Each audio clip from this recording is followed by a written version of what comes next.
আসসালামু আলাইকুম। আমি আবু সাইদ, প্রভাষক ইসলাম স্টাডিজ বিভাগ, মোহাম্মদপুর মহিলা কলেজ, মোহাম্মদপুর, ঢাকা এবং 17 নিবন্ধনে মেধাবী প্রথম। সকলে কেমন আছেন? আশা করি আলহামদুলিল্লাহ সকলে ভালো আছেন। আমিও আপনাদের আলহামদুলিল্লাহ ভালো আছি। আমি আজ আপনাদের সামনে আলোচনা করব এমপিভুক্ত মাদ্রাসা জনবল কাঠামো এবং এমপিও নীতিমালা 2026-এর খসড়া কিছু গুরুত্বপূর্ণ পয়েন্ট নিয়ে।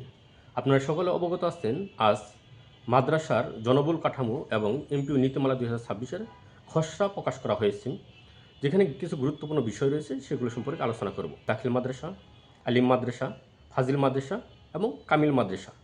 এখানে দাখিল মাদ্রাসায় 33 ধরনের পদ রয়েছে, আলিম মাদ্রাসা এবং ফাজিল মাদ্রাসায় 43 ধরনের পদ রয়েছে এবং কামিল মাদ্রাসায় 52 ধরনের পদ রয়েছে। এটা হলো জনবল কাঠামো। এবং এখানে সবচেয়ে আজকের যে খসড়া অনুমোদন করা হয়েছে, এখানে সবচেয়ে খুশির সংবাদ হলো ইসলামিক স্টাডিজ ডিপার্টমেন্টের জন্য, বিশেষ করে কারণ দীর্ঘদিন ধরে ইসলামিক স্টাডিজ যারা অনার্স মাস্টার্স করেছেন, শুধু ইসলামী বিশ্ববিদ্যালয় এবং ইসলামী আরবি বিশ্ববিদ্যালয় ব্যতীত অন্যান্য বিশ্ববিদ্যালয়ের যারা বিশ্ববিদ্যালয় থেকে যারা ইসলামিক স্টাডিজে অনার্স মাস্টার্স করেছিলেন, আপনারা মাদ্রাসায় আবেদন করতে পারতেন না, সেটা হোক প্রভাষক পদে হোক সহকারী মৌলভী পদে, এবং কি প্রিন্সিপাল হওয়ার ক্ষেত্রেও বাধা থাকতো, ভিন্ন বাধা থাকতো। কিন্তু বর্তমান নীতিমালা অনুযায়ী ইসলামিক স্টাডিজ প্রভাষকদের জন্য সুবর্ণ সুযোগ যে তাদের জন্য অধ্যক্ষ বা প্রিন্সিপাল নিয়োগের ক্ষেত্রেও তাদের কোনো বাধা নেই, এবং তারা মাদ্রাসার যে কোনো প্রভাষক, সেটা হোক তাফসির, হাদিস, আদব, ফিকাহ এবং ইসলামিক স্টাডিজ বা আরবি প্রভাষক, এই প্রভাষক পদগুলোতে এখন ইসলামিক স্টাডিজ থেকে অনার্স মাস্টার্স করার যে কোনো বিশ্ববিদ্যালয় থেকে বা জাতীয় বিশ্ববিদ্যালয় থেকে যারা অনার্স মাস্টার্স করবেন, আপনারা আবেদন করতে পারবেন, যেটা পূর্বে আবেদন করা যেত না। যেমন বর্তমান আরবি প্রভাষক বা তাফসির বা হাদিস বা ফিকা প্রভাষকের যে যোগ্যতার যে শর্ত সেখানে রয়েছে যে বাংলাদেশের মাদ্রাসা শিক্ষা বোর্ডের অধীনে যে কোনো মাদ্রাসা থেকে কামিল ডিগ্রি অথবা দাওয়া এন ইসলামিক স্টাডিজ, হাদিস এন ইসলামিক স্টাডিজ, কোরআন এন ইসলামিক স্টাডিজ, আরবি অথবা আরবি সাহিত্য অথবা ইসলামিক স্টাডিজ সহ অনার্স অথবা স্নাতক সহ স্নাতকোত্তর ডিগ্রি, এই সকল ডিগ্রি থাকলেই আপনারা ইসলামিক স্টাডিজে মানে আরবি প্রভাষক বা হাদিস বা তাফসির প্রভাষকে আবেদন করতে পারবেন, যেটা পূর্বে এই ইসলামিক স্টাডিজ ডিপার্টমেন্টটা উল্লেখ ছিল না। যার কারণে ইসলামী বিশ্ববিদ্যালয় অথবা ইসলামী আরবি বিশ্ববিদ্যালয় ব্যতীত অন্য কোনো বিশ্ববিদ্যালয়ের যারা ইসলামিক স্টাডিজ থেকে অনার্স করতেন বা মাস্টার্স করতেন, আপনারা এই আরবি প্রভাষক বা এই হাদিস প্রভাষক বা ভিন্ন প্রভাষকগুলোতে আবেদন করতে পারতেন না। কিন্তু এই নীতিমালা অনুযায়ী, যে খসড়া নীতিমালা, এই অনুযায়ী আপনারা যারা ভিন্ন বিশ্ববিদ্যালয় থেকে ইসলামিক স্টাডিজ থেকে অনার্স মাস্টার্স শেষ করবেন, আপনারা আবেদন করতে পারবেন। তবে এই নীতিমালার মধ্যে একটি বিষয় হলো যে যেখানে মাস্টার্স শর্ত দেওয়া হয়েছে, সেটা হোক আরবি প্রভাষক, হোক তাফসির প্রভাষক, হাদিস অথবা জেনারেল সাবজেক্টের প্রভাষকগুলো, রসায়ন পদার্থ বা যে কোনো প্রভাষক হোক, এখানে অবশ্যই স্নাতকোত্তর পর্যন্ত চেয়েছে, যেটা স্কুল অ্যান্ড কলেজের ক্ষেত্রে বা মাধ্যমিক উচ্চ মাধ্যমিক এমপিও নীতিমালা অনুযায়ী সেখানে অনার্স থাকলেই, যে কোনো বিষয়ে অনার্স থাকলেই তারা যে কোনো সাবজেক্টেই প্রভাষক পদে আবেদন করতে পারত। কিন্তু এখানে মাদ্রাসার যে কোনো প্রভাষক পদে আবেদন করতে গেলে স্নাতকোত্তর পাস থাকতে হবে, এখানে শুধু অনার্স দিয়ে কখনো করা যাবে না, আবেদন করা যাবে না। এটা একটু মানে দুঃখজনক বিষয় যে গত নীতিমালাতে আমরা ধারণা করেছিলাম যে এই নীতিমালাতে আপাতত অনার্স করা থাকলেই তারা প্রভাষক পদে আবেদন করতে পারবে, এর জন্য আমি একটা ধারণা করেছিলাম। কিন্তু দুঃখের বিষয় এবারও সেই মাস্টার্স রেখেছে বা স্নাতকোত্তর রেখেছে, যেটা পূর্বেও ছিল।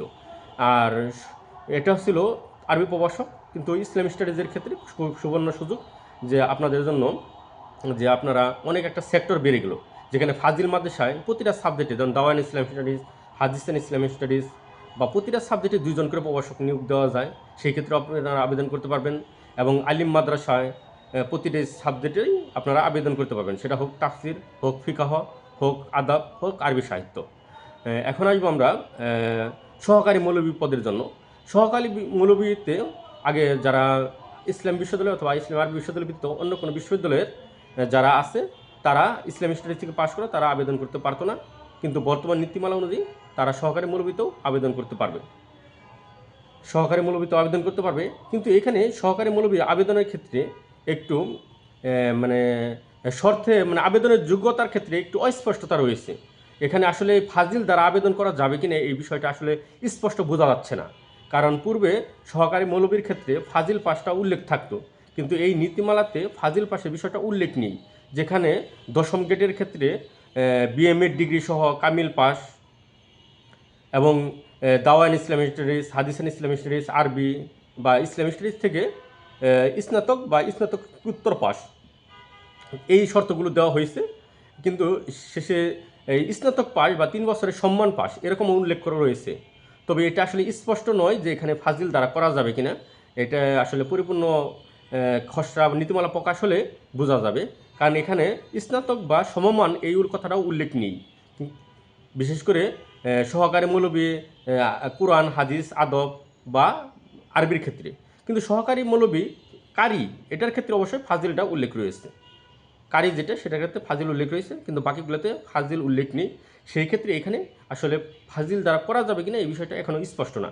করা যাবে না এমনটা বলতেছি না, কিন্তু করা যাবে কিনা এটা এই বিষয়টা এখনও স্পষ্ট না। এই কারণেই যে ইবতিদায়ী প্রধান অথবা ইবতিদায়ী মৌলবী, যেটা সহকারী জুনিয়র মৌলবী আমরা বলে থাকি বা ইবতিদায়ী মৌলবী, সেই ক্ষেত্রে আগে ছিল আলিম পাস, কিন্তু সেইখানে বর্তমান ফাজিল পাস সংযোজন করে দেওয়া হয়েছে। যেখানে ইবতিদায়ী মৌলবীর ক্ষেত্রে ফাজিল পাস দেওয়া হয়েছে, সেই ক্ষেত্রে সহকারী মৌলবী কামিল দেওয়াটা স্বাভাবিক, কারণ যেহেতু ইবতিদায়ী মৌলবীর চেয়ে সহকারী মৌলবীটা এক ধাপ উপরে। যেহেতু ইবতিদায়ী মৌলবী প্রধান হলো 11তম গ্রেড বা ইবতিদায়ী মৌলবী জুনিয়র মৌলবী যেটা হলো 16তম গ্রেড, যার কারণে যেহেতু জুনিয়র মৌলবীর ক্ষেত্রে বা ইবতিদায়ী মৌলবীর ক্ষেত্রে 16তম গ্রেড, সেখানে ফাজিল শর্ত দেওয়া হয়েছে, যেটা পূর্বে ছিল আলিম পাস। সেখানে যেহেতু ফাজিল দেওয়া হয়েছে, সেই ক্ষেত্রে সহকারী মৌলবীর ক্ষেত্রে কামিল হতে পারে, এরকম সম্ভাবনা রয়েছে। কিন্তু এখানে স্পষ্ট নয় যে আসলে সহকারী মৌলবীতে ফাজিল পাস দ্বারা আবেদন করা যাবে কিনা। আশা করি চূড়ান্ত যখন প্রকাশ হবে আমরা এই বিষয়টা ক্লিয়ার জানতে পারবো।